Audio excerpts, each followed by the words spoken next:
o verdadeiro significado da fogueira de São João Batista. É que naquela época as famílias se comunicavam através de uma fogueira. E assim foi no dia que São João Batista nasceu. Que a sua família acendeu a fogueira para avisar aos seus parentes que moravam do outro lado da montanha que Santa Isabel tinha dado à luz ao seu filho João Batista. Todas as famílias tinham esse costume de acender uma fogueira para se comunicarem, porque naquela época não tinha outros meios de comunicação. A fogueira era o único meio de comunicação dessas famílias.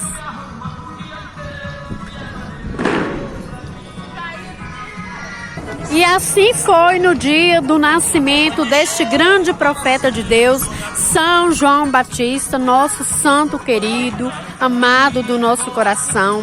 Um santo que amava a santidade, que pregava a santidade e que odiava o pecado. Infelizmente, as pessoas não festejam da maneira correta, da maneira que agrada a Deus.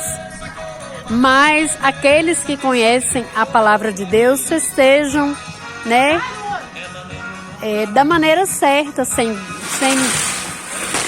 coisas que não agradam a Deus.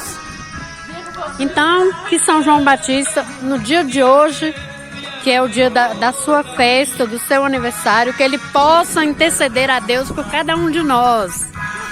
E com certeza o céu hoje está em festa também por causa desse grande santo que amava a santidade e que odiava o pecado. Que ele possa interceder a Deus por cada um de nós hoje, no dia da sua festa e todos os dias, né, da sua vida, todos os dias da nossa vida aqui nessa terra.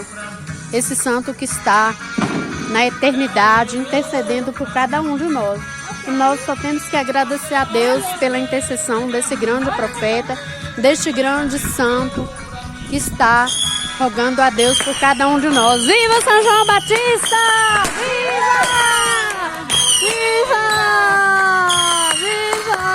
Viva! Viva! Viva São João Batista!